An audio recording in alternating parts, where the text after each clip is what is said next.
Senhoras e senhores, sejam muito bem-vindos a mais um episódio do Pod Safra, o podcast oficial do Rally da Safra. Eu sou André de Bastiani, coordenador do Rally da Safra, e hoje o tema que a gente vai discutir vai ser sobre a digitalização do agronegócio brasileiro, das soluções que o produtor vem adotando. E no momento muito especial da safra, o momento que a gente começa a planejar já a safra 2025-2026. E para fazer essa discussão, tenho aqui meu fiel escudeiro, Valmir Assairice, coordenador técnico do Rally. Seja bem-vindo, Valmir. Eu que agradeço, André, mais uma oportunidade. Muito bem. E como especialista para esse assunto, hoje a gente conta com a participação do Guilherme Dressano, que ele é gerente de agronomia do Charvio, Digital Farm Solutions Brasil. Guilherme, seja muito bem-vindo, obrigado por estar participando desse momento com a gente aqui, participando do Rally da Safra, como um dos nossos patrocinadores oficiais. É sempre muito bom receber vocês aqui, porque a gente tem a oportunidade, né, de conversar, entender mais do negócio de cada um e também entender a história de cada uma das pessoas que participam desse podcast. E eu queria começar, Guilherme, justamente pedindo para que você se apresente, quem é o Guilherme, traga aí um pouco da sua vivência com a agricultura brasileira. Lógico. Obrigado, André. Obrigado, Valmir, pela oportunidade de estar aqui com vocês, por conhecer aqui o escritório de vocês, a estrutura de vocês, muito bacana. Agradeço, né, em nome do time da BASF, em nome do time de Charvio, por estar aqui. Né? Então, eu sou agrônomo, né, de formação, me formei em 2009. Todos nós, mais um. Todos nós, mais um aí na lista, né? Me formei em 2009, sou em Piracicaba, né, então na Exalc, na Universidade de São Paulo. Meu interesse por agricultura começou também da minha família, né? Então, meus avós, por ambos os lados aí da minha família eram agricultores, né? Pequenos agricultores. E aí logo que eu me formei, eu trabalhei em 3 setores, vamos dizer assim, né? Primeiro eu trabalhei com produção, então produção de cana-de-açúcar e soja, né? Então é um grande grupo ali do noroeste do estado de São Paulo, né? Então na parte de planejamento e desenvolvimento agronômico. Então, cuidando das operações, cuidando das recomendações, das tomadas de decisões aí de insumos, né, de uso de variedades, né? Então, foi uma parte mais prática aí da minha carreira. Quando sujou a botina mesmo, né? Sujou a botina mesmo. A gente continua sujando, mas menos, né? Uma frequência um pouco menor. E aí, depois disso, eu fui trabalhar aí dentro da indústria, então na parte de pesquisa e desenvolvimento de novas tecnologias para plantio e para proteção de cultivos, né? Então a parte de R&D mesmo, né? De pesquisa e desenvolvimento técnico, né? Em outra empresa. Fiquei lá por 8 anos e aí desde 2020 eu faço parte do time de Charvio, né? Então que é um terceiro capítulo aí da minha carreira, né? Aí começando a trabalhar e aprender um pouco mais sobre uma outra área aí, que é a área de tecnologia aplicada à agronomia e aplicada à agricultura.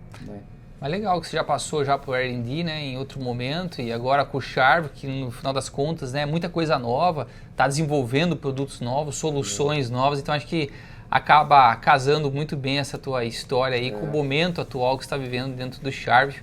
E eu tenho certeza que a gente vai poder explorar um pouco dessa sua vivência aqui durante essa conversa. Vamos nessa. Então agora sim, com o patrocínio do Charvio, Digital Farm Solutions Brasil, que é a plataforma digital da BASF e também a plataforma digital oficial do Rally da Safra, o Pod Safra está no ar.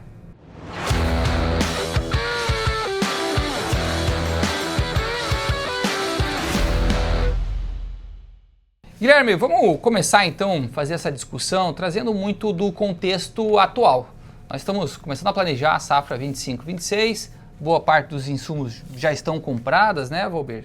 Mas é um momento no qual existe uma série de dúvidas sobre o cenário da próxima safra, seja em relação a preço, seja a câmbio, seja aí custo dos insumos e imagina até mesmo a tecnologia que vai ser utilizada.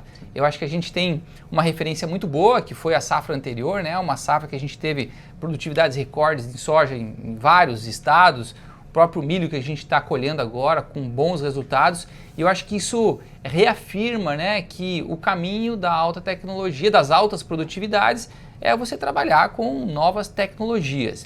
E aí vem muito, acho que, os serviços que estão por trás da adoção dessas tecnologias e que a gente consiga mensurar, e que são as plataformas digitais. Então o Charvio vem aí sendo como uma grande referência no setor para ajudar o produtor nesse momento de decisão.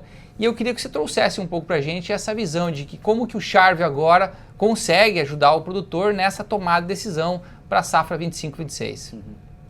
Esse é um bom ponto, né, André? A gente sabe que tem muitos pontos de risco aí, né, que o agricultor tem que gerenciar, né? Então tem pontos que estão relacionados fora da porteira, né? Então antes dele começar a jornada dele de planejamento e até depois, como que ele vai comercializar a produção, como que ele vai comprar os insumos que ele precisa usar na lavoura, né? Como que ele vai gerenciar clima, como que ele vai gerenciar riscos dentro da safra, né? E aí, quando a gente olha para as tecnologias, né? E, por exemplo, com o Charvio, a gente tem uma série de ferramentas que podem ajudar ele a fazer um melhor uso tanto dos insumos que ele já comprou, né? Otimizar melhor o uso dos insumos para fazer um melhor uso desses insumos, como também maximizar a produtividade, né? Então, usando ferramentas digitais e novas tecnologias, ele consegue, de alguma forma, também mitigar um pouco uma parte desses riscos. Lógico, muitos deles não dependem da gente. Clima, por exemplo, não depende da gente, mas se você faz um bom uso da tecnologia associada a todas as outras decisões que você já tomou dentro da sua lavoura, né, esse manejo, esse gerenciamento de riscos, ele fica otimizado, tá? Então essa é a visão que a gente tem. Vamos tentar materializar isso um pouco mais, ô Guilherme, e vamos falar um pouco de algumas soluções para que quem não está muito familiarizado, o que são essas plataformas digitais e serviços, para que consiga acompanhar. A gente fala muito de taxa variável. Explica para a gente aí como que de fato a gente consegue fazer essa leitura e tomar a decisão lá, tanto na aplicação do fertilizante ou também na escolha da população de plantas. Tá bom.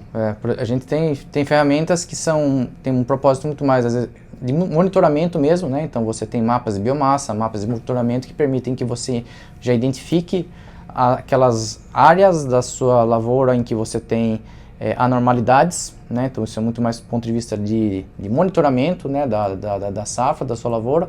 Mas como você citou, né, a gente tem algumas tecnologias e algumas soluções que permitem que você faça realmente uma ação. Não é só um monitoramento, mas que você implemente uma ação.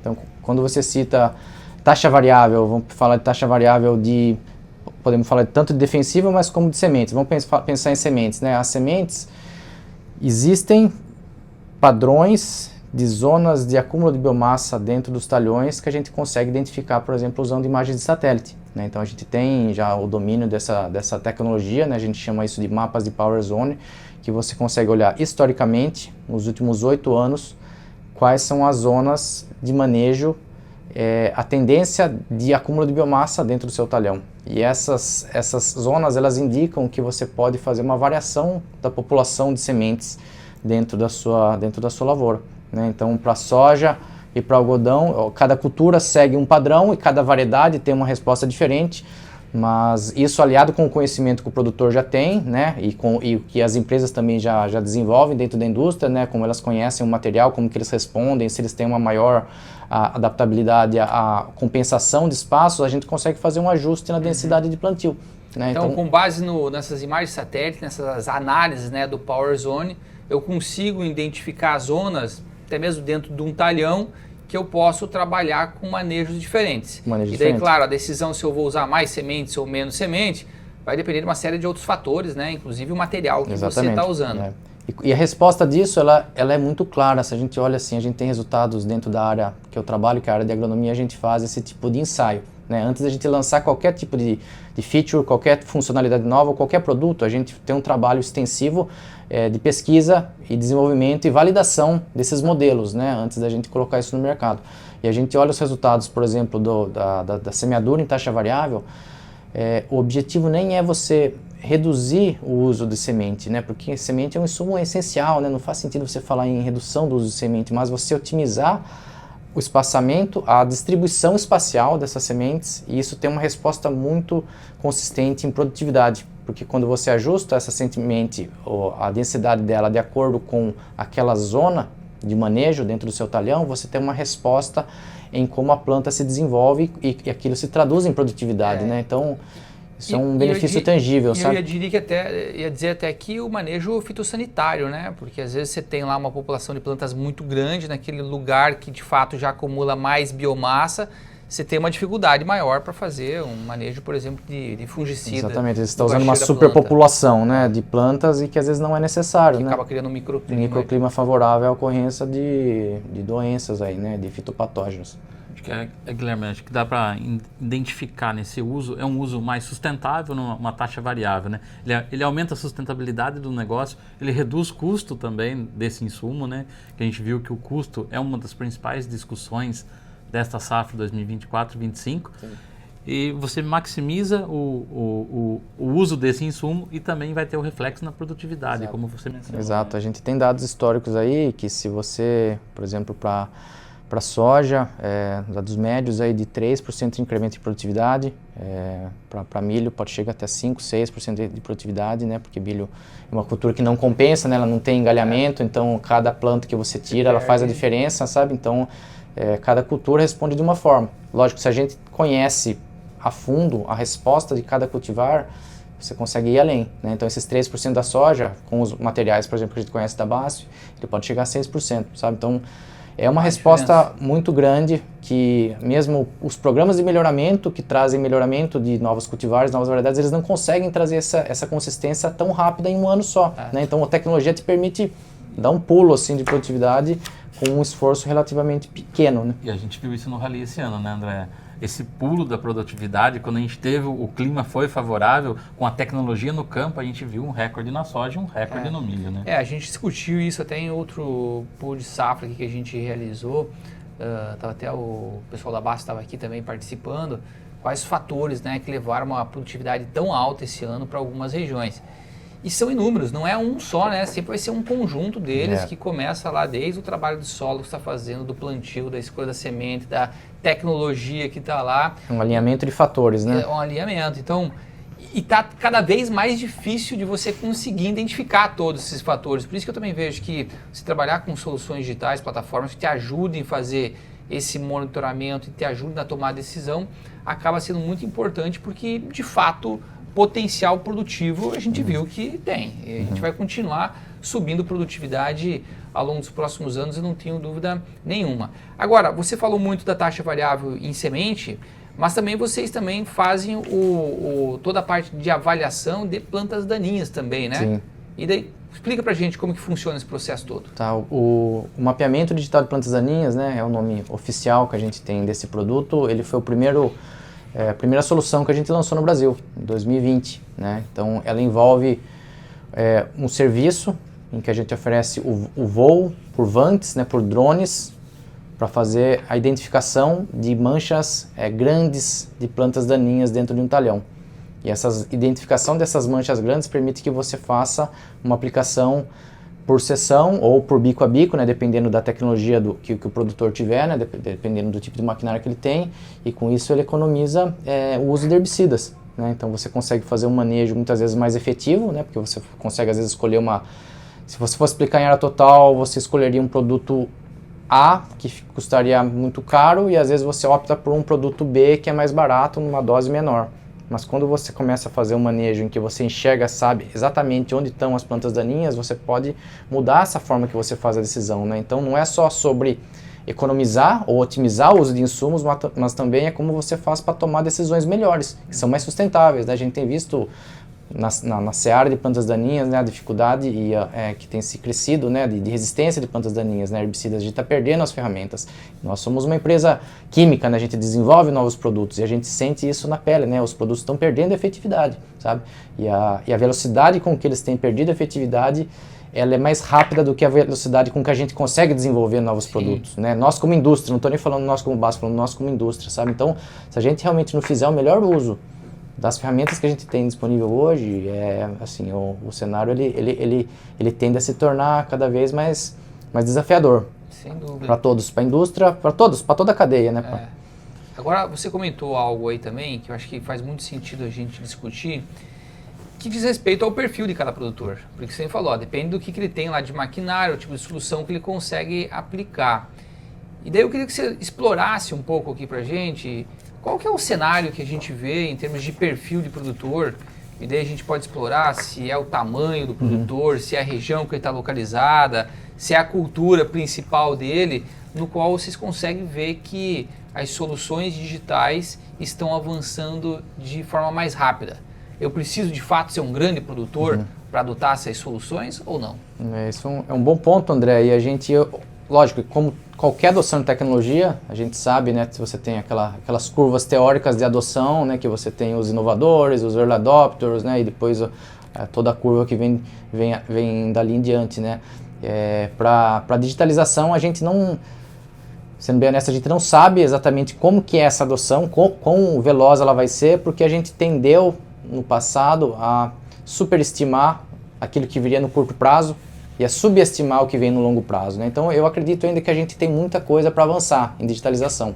Mas quando a gente olha hoje aquilo que a gente já oferece e o perfil de cliente que a gente tem, ele não necessariamente coincide com o perfil de produtores que fazem alta adoção de novas tecnologias de insumo, sabe? Então não tem um match exato. Tá ligado. O cara que usa a tecnologia, às vezes não tem a mesma correlação que um cara que gosta, por exemplo, de usar um novo herbicida, um novo fertilizante. Então é algo que a gente está aprendendo também a como segmentar esse mercado, né? Mas se a gente olhar os exemplos, né? Por exemplo, do que a gente tem visto assim, casos de sucesso, a cultura do algodão, por exemplo, é uma cultura em que qualquer resposta que você tem, ela tem um impacto muito grande ou em produtividade ou em otimização de uso de insumos, né? E o produtor de algodão é um produtor muito tecnificado, né? Então ele está fazendo várias intervenções, várias aplicações, um manejo muito intensivo nas áreas de algodão, né? Então a gente tem visto que tem um apetite grande aí pelo produtor de algodão por novas tecnologias também digitais. E uma cultura muito intensa em custos, né, investimentos, toda a parte de controle de pragas mesmo, tem um tamanho muito maior talvez que até em outras culturas. Agora, é importante a gente também citar, né, que apesar de a gente estar caminhando cada vez mais para um cenário de tecnificação da agricultura brasileira, o produtor cada vez mais profissional e de fato muito aberto à adoção de novas tecnologias, existem diferenças gritantes ainda, né, Valmir? A gente percebe isso ao longo do Rally. Esse ano foram mais de 2.200 fazendas que a gente avaliou e no campo é perceptível que numa mesma região você vai encontrar lavouras que você vê um estado sanitário muito melhor do que outras, que vão produzir muito melhor do que outras e que você vê que a diferença não é clima, a diferença muito é manejo, a tomar decisão. Então, acho que é importante também a gente dizer que o produtor brasileiro ainda tem muitos passos para dar, né? Com certeza. Existem diferenças gritantes ainda em relação... A gente só pegar os dados de média produtividade, né? Quando a gente olha de média produtividade do Brasil, ela é muito baixa ainda. E quando a gente vê os resultados altos que estão sendo alcançados no campo.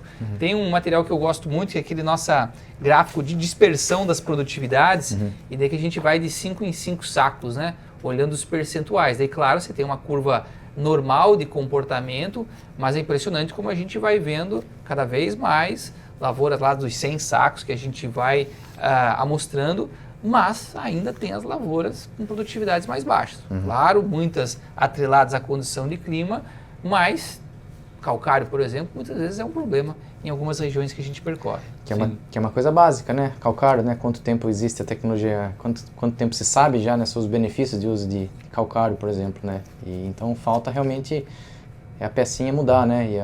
E se conscientizar que tem coisas, melhores práticas a serem adotadas, né? Acho que o que chama atenção, né, Guilherme, é que não é uma grande coisa que tem que ser feita, não tem que mudar tudo, são pequenas coisas que vão se adaptando, que vão se ajustando para a gente chegar nessa produtividade. Para se produzir mais 50 sacos, hoje ninguém mais planta para produzir 50, né? 50, 60 sacos, a gente viu que está fora da atividade, né? Mas para ele produzir 100 sacos, são pequenos ajustes que isso vão fazer toda a diferença ao longo das... Agora, você comentou, né? Tem muita gente adotando já muitas tecnologias e eu tenho brincado que às vezes a gente pergunta para o produtor, como é que está a digitalização aí dos seus processos? E ele já se assusta, né? Que digitalização, eu não tenho esse bicho aqui não. Mas no final das contas tem muita coisa que ele tem feito já. A própria taxa variável que você comentou, o produtor tem feito os mapas de produtividade das áreas, os mapas de fertilidade, que é a nossa agricultura de precisão do passado. Do passado e que ele já está adotando. Então, muitas vezes, quando a gente fala de digitalização, ele até se assusta. Mas sim, tem muita coisa que já rodou e que o produtor já está usando, né? É verdade, tem muita coisa que já está embutida nas próprias máquinas, né? E às vezes ele nem sabe, então a tecnologia às vezes vem embutida, ele aperta 1, 2, 3 botões ali e aquilo acontece de forma automática. Então isso é bom porque tira aquele atrito, né, que existe dele achar que ele vai ter que criar alguma coisa do zero, ou que ele vai ter que aprender uma coisa muito difícil, que está fora da realidade dele, né? Então, também é um papel nosso aí como desenvolvedores de tecnologia, né, fazer com que essa jornada ela seja menos impactante possível na jornada que ele já tem, que já é cheia de desafios, né, operacionais, técnicos, né, climáticos e etc, sabe? E a gente tem que olhar também para toda essa digitalização não só como um produto, né? Algo que você vai lá e compra e aplica. Não, é um serviço. Que você tem que interpretar o que foi visto lá, levar em consideração o histórico da área, o conhecimento do produtor, do técnico que está trabalhando lá, o papel também, toda a parte da assessoria agronômica, para conseguir fazer a leitura daqueles dados e aí sim, né, conseguir colocar a melhor solução. Guilherme, e dá para usar essas soluções só para o algodão, só para a soja, só para o milho? Quais culturas a gente consegue utilizar essas soluções? A gente tem, dentro de Charvel, a gente tem algumas das soluções, elas são gerais, por exemplo, monitoramento, mapas de biomassa, informações climáticas, uso da plataforma como documentação. Tem partes da nossa solução, que a gente chama um pacote lá que você compra como uma licença, que ele é geral, independente da cultura. Então, mesmo produtores menores, que a gente às vezes acha que eles estão fora, né, assim, do alvo, né, do que as empresas querem vender, ele pode acessar e consegue já ter uma série de benefícios em usando essas soluções que são gerais para qualquer tipo de campo. Mas quando a gente fala de soluções mais avançadas, né, que são desenvolvidas especificamente, a gente tem trabalhado principalmente com soja, milho, algodão e cana-de-açúcar aqui no Brasil, né? Então eu não preciso ser um grande produtor, não preciso plantar 5 mil hectares, não precisa. 10 mil hectares para ter uma solução dessa. Não, de forma nenhuma. Você consegue acessar várias... lógico, tem níveis de entrada, né, e dependendo do tipo de tecnologia você vai ter um preço diferenciado, né, dependendo do benefício também que a gente sabe que aquilo traz, né, pelos ensaios, pelos testes que a gente faz. Mas você consegue sim, é bem democrático, sabe, a jornada, né, ela tem de A a Z, tá? Então, desde o pacote mais básico até um pacote mais completo em que você consegue desfrutar de mais benefícios, né, dentro das soluções. E é isso que a gente tem visto no campo, né, André? Essa democratização da tecnologia tem propiciado maiores produtividades. Esse ano no milho, como a gente fez a apresentação no milho, a gente avaliou muitas lavouras acima de 200 sacos no milho safrinha, no milho segunda safra. Caramba. Que de safrinha não tem mais Não nada. tem mais nada.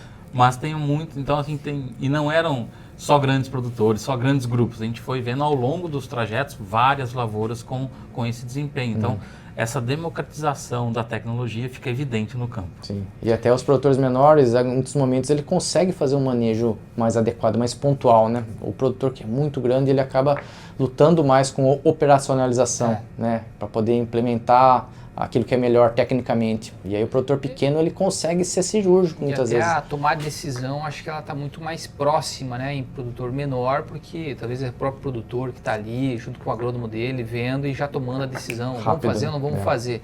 Num grande grupo você tem mais processos aí para você seguir. Exatamente. Agora, você falou que, de fato, existem diferentes níveis, né, de tecnologias para serem adotadas pelo produtor e imagino que cada ano que passa vão surgindo coisas novas. Então traz um pouco para a gente aí, o que está por vir ainda quando a gente pensa em todas as possibilidades que vão se abrindo em termos de manejo, de monitoramento e de dados que a gente vai coletando. Inteligência artificial, o uso de algoritmos, é algo que vocês estão trabalhando já no Charvel? Lógico, todo mundo, não tem quem não fale hoje de inteligência artificial, né? Quem não falar parece que você está até fora das conversas aí, quando você fala de qualquer assunto de inovação, né? Mas a verdade é que a inteligência artificial, ela se popularizou ultimamente por conta de estar mais acessível, né? Com o ChatGPT e com esses modelos de linguagem ampla, aí, né? Que você consegue transformar fala ou escrita em imagens, em textos, né? Essa interação ficou muito mais simples. Mas a gente já usa inteligência artificial, né? E a própria indústria usa isso já há muito mais tempo do que dessa hype, né? Que a gente está vivendo agora. Então, por exemplo, nos modelos que a gente faz a identificação de plantas daninhas, esse que eu citei, que a gente faz o mapeamento digital de plantas daninhas, você usa, nosso time, né, de tecnologia, ele usa modelos que identificam padrões e processam imagens, né? Então todas essas fotos que são tiradas, elas são criadas um ortomosaico e esses modelos, a partir do treinamento desses modelos, que é um treinamento feito inicialmente por pessoas, né? Mas depois a máquina consegue aprender, ele identifica os padrões de onde existem plantas daninhas, ele consegue replicar isso adiante. Você muda o mapa, ou muda a imagem, ele consegue identificar, né? Então isso já é uma aplicação da inteligência artificial que não é nova, né? Já existe há alguns anos, sabe? Então a gente já vem usando inteligência artificial para vários fins, né? Um outro, por exemplo, esse próprio das imagens de satélite também identificar as zonas de biomassa históricas de maior ou menor acúmulo de biomassa. A gente tem um outro que a gente está usando também para um algoritmo de prescrição do momento de aplicação de fungicidas, né? Que leva em consideração uma série de fatores, né? Então temos incorporado isso dentro das nossas soluções, né?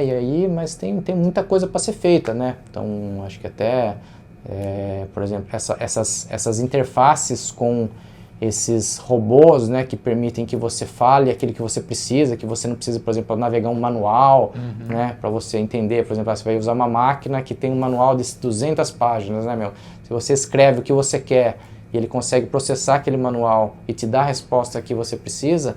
Então, todas as empresas que têm essa dificuldade, às vezes, em o usuário acessar a informação, elas vão se beneficiar, elas já estão se beneficiando, né? Nós também, nós desenvolvemos produtos que muitas vezes precisam de uma prescrição, uma recomendação técnica que vai variar de cada região, de cada material, de cada cenário, né? Então, todo esse banco de informações, a gente consegue potencialmente traduzir para o cliente final de uma forma muito mais fácil se você usar... De forma mais intuitivo também, mais intuitivo, né? Falar, eu tenho essa variedade, nessa condição, o clima está assim, você pode me falar qual o manejo que eu devo adotar, sabe? Então isso está acontecendo já, né? Então a gente vê... Não é futuro, é presente. Não é futuro, é presente. Legal.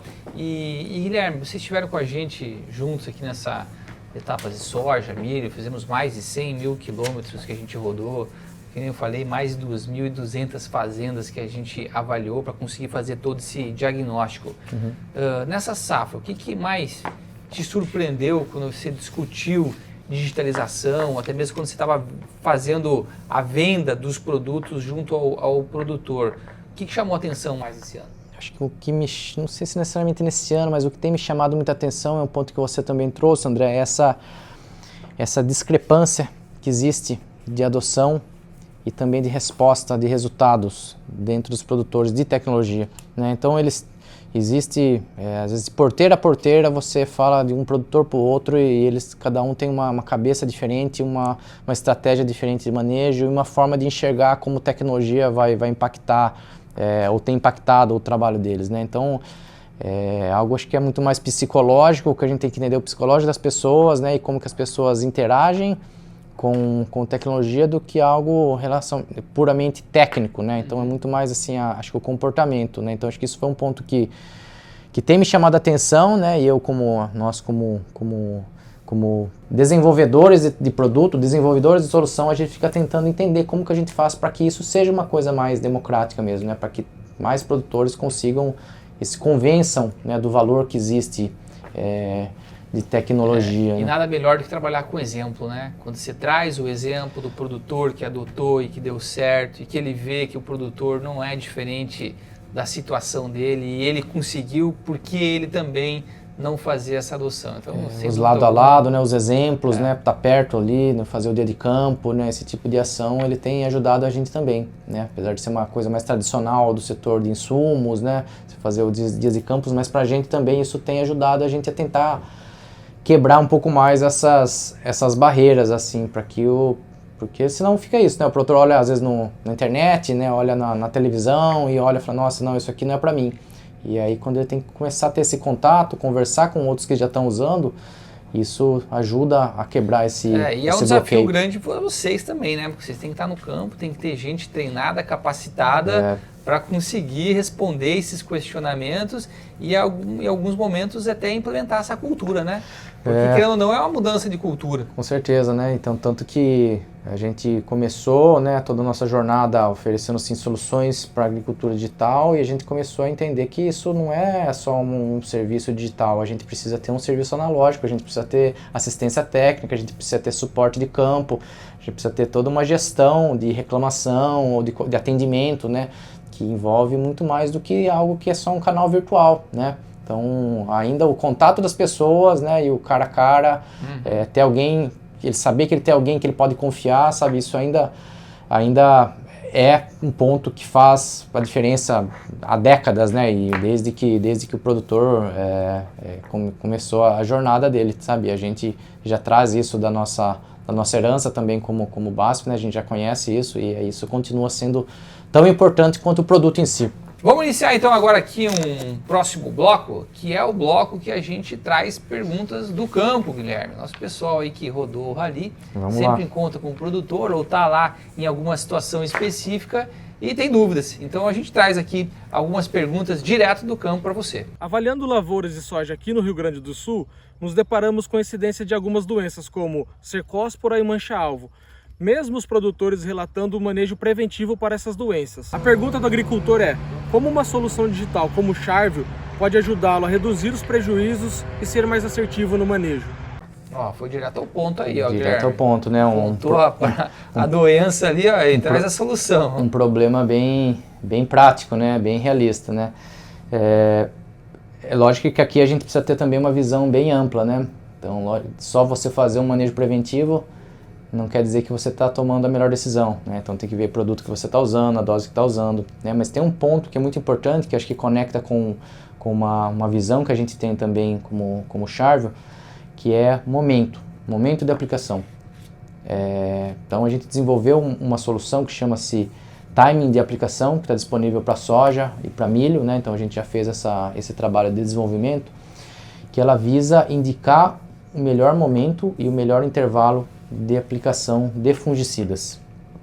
Com base no quê? Com base na cultura, lógico, com base na variedade que você está usando, então a informação que a gente já tem, né, disponível de qual que é a suscetibilidade, com base nos alvos que você tem, então para soja, diferente de milho, e com base também na favorabilidade climática, né? Então como que está a flutuação do clima ao longo da sua safra. Para que a gente tem trazido essa solução? Para que, em muitos momentos, você não precisa, talvez, começar de uma forma calendarizada, que é a forma que acontece hoje, né? Que é a receita de bolo, né? É a receita de bolo. Então, a agricultura digital, né, ela permite que você use dados, né? Então, aqui a gente está usando dados da cultura, dados do campo, dados da favorabilidade de cada doença, para que você tome uma decisão baseada em dados, né? Então, por que você vai manter sempre um calendário, uma receita de bolo, se você talvez no seu campo, talvez esquentou ou esfriou, está chovendo ou não está chovendo, né? Você tem que ajustar esse calendário de aplicações, né? E talvez até adiantando algumas tendências, né? Porque tudo bem, esse é o trabalho do agrônomo para conseguir acompanhar, mas nem sempre ele vai conseguir fazer todas essas leituras e trazer soluções diferentes para cada talhão ou ainda para cada fazenda, né? Exatamente, daí ele consegue ampliar o campo de visão que ele tem, né? Então você tem, e aqui a ideia nunca é substituir o trabalho, né, do agrônomo, isso vai continuar sendo essencial, né? É mais uma ferramenta para suportá-lo em como ele faz para tomar melhores decisões. Fazendo o link, Guilherme, com esse papel do agrônomo, e a gente já está falando de tecnologia, a gente tem mais uma dúvida aí para a gente dar uma olhadinha. Opa, vamos lá. A digitalização das recomendações técnicas, que muitas vezes impactam os processos agrícolas, dependem de algoritmos. O que são esses algoritmos e como eles impactam na tomada de decisão dos produtores nas lavouras de soja? Legal, tá bem conectado com a anterior, né? Então, talvez essa é uma visão de futuro ainda, né? Nossa, como que você consegue talvez substituir uma recomendação por uma recomendação digital, né? Algo assim meio futurista, né? A mesma coisa acontece em outras indústrias, né? A gente vê, por exemplo, a indústria médica, né? Falando, nossa, você vai substituir médicos por sistemas inteligentes que identificam o diagnose, sei lá, a partir do seu exame de sangue, a partir de um exame de imagem, né?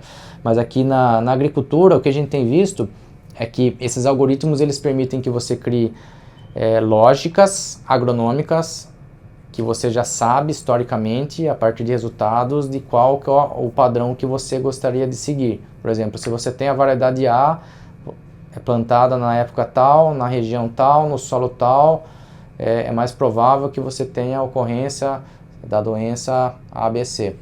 E aí esses padrões, eles são alimentados com milhares de linhas de código, milhares de informações ali, e é com base nisso o algoritmo consegue talvez não te deixar ajudar o agrônomo, ao invés de tomar, você tem 100 opções do que fazer, eu vou te dar as 5 mais prováveis, e daí você escolhe, lógico, você pode customizar. Então a gente tem esse entendimento, né? Acho que esse amadurecimento da própria indústria de tecnologia, que no passado tinha essa ideia de querer, sei lá, substituir ou diminuir o trabalho de quem está no campo, né? Mas eu acho que aqui é muito mais sobre aumentar, né, o leque de dados que ele tem disponível para que ele possa tomar uma decisão maior. Eu acho que o que você está trazendo é muito importante a gente deixar claro aqui. Eu acho que ninguém está levantando uma bandeira no qual a tecnologia vai substituir de forma o nenhuma. profissional do campo. Até nós aqui na consultoria é o mesmo cenário. A gente já viu que houve uma onda lá atrás que pregava-se, não? A inteligência artificial, as tecnologias vão substituir completamente o profissional que está no campo. E não é bem assim, a gente já viu que não vai ser dessa forma. A gente precisa ter alguém lá que conheça a região, que conheça o sistema de produção da região e consiga fazer as adaptações. Então, essa analogia que você trouxe eu acho que é muito boa. Talvez o que acontecer é que vai reduzir as opções de 100 para 5. E a gente vê isso aqui também quando a gente está fazendo as nossas estimativas de safra, né, Valmir? Muita gente pergunta, mas por que vocês não fazem tudo já por imagem de satélite? A gente faz, e se a gente utilizar só a imagem de satélite, não funciona, dá errado, porque você tem uma série de peculiaridades de cada uma das regiões, de cada momento de safra, que você precisa do agrônomo sim para fazer a interpretação dos dados que a gente está coletando. Então a gente fala muito que não basta você ter o algoritmo trabalhando, mas você precisa do analista para conseguir interpretar todas essas alterações, esses dados que a gente está pegando no campo. A gente não tem uma metodologia mágica, né? Não tem uma única função. É uma junção de todos os fatores que vai fazendo que você consiga o sucesso. E a gente até brinca lá que tem a AI, né, que é a Artificial Intelligence, a gente chama de Agronomic Intelligence. Então a inteligência agronômica, né, ela ainda é tão importante quanto a inteligência artificial. Gostei, eu vou anotar isso aqui, o Agronomic Intelligence. Muito bem, então acho que a gente conseguiu cumprir o nosso papel aqui, falar um pouco aqui das soluções, das plataformas digitais, e que é algo que a gente vai escutar cada vez mais e sem dúvida vai ajudar o produtor a tirar aquele pouquinho a mais, né, de produtividade que a gente viu esse ano que tem. Nossas lavouras têm potencial produtivo bastante elevado e agora a gente tem que corrigir esses detalhes e as plataformas vão ajudar muito bem nisso. Guilherme, queria agradecer então mais uma vez todo o suporte da Charvio, tua presença aqui também nos nossos estúdios e queria que você deixasse uma mensagem final agora aqui para os produtores que estão nos escutando, que estão preparando aqui para iniciar o ciclo 25-26, que é um ciclo que o Rally da Safra vai estar no campo e acompanhando também essas lavouras. Não, muito obrigado, André e Valmir. Eu queria agradecer novamente, né, pela oportunidade de estar aqui com vocês. Esse bate-papo foi super proveitoso aí para mim também, né, para trocar essa ideia com vocês e aí reforçar a mensagem de que a gente está disponível, a gente está trabalhando para trazer novas soluções para os nossos clientes, né? Então, para eles continuarem contando conosco, né? E para quem tiver mais interesse, entre no nosso site, entre nas redes sociais, a gente está por lá. E aí, quem quiser conhecer um pouco mais do nosso trabalho, fica à vontade para entrar em contato que a gente vai dar um jeito de te atender, tá? Então, a gente continua os trabalhos aí, essa safra, estamos afiando os machados aí para estar afiado para quando ela realmente se iniciar de fato, né? Muito bem, obrigado, Guilherme. Valmir, obrigado pela presença. André, também tuas palavras. Eu que agradeço aí mais uma oportunidade e esse é um dos espíritos do Rally, né? Aprender, ouvir e compartilhar o conhecimento. Legal. Muito obrigado aí, Guilherme. Eu que agradeço, amigo. Muito bem, e se você curtiu esse episódio do Pô de Safra, convido você aí para seguir nas diversas plataformas e compartilhar também esse material com os seus amigos. Até a próxima.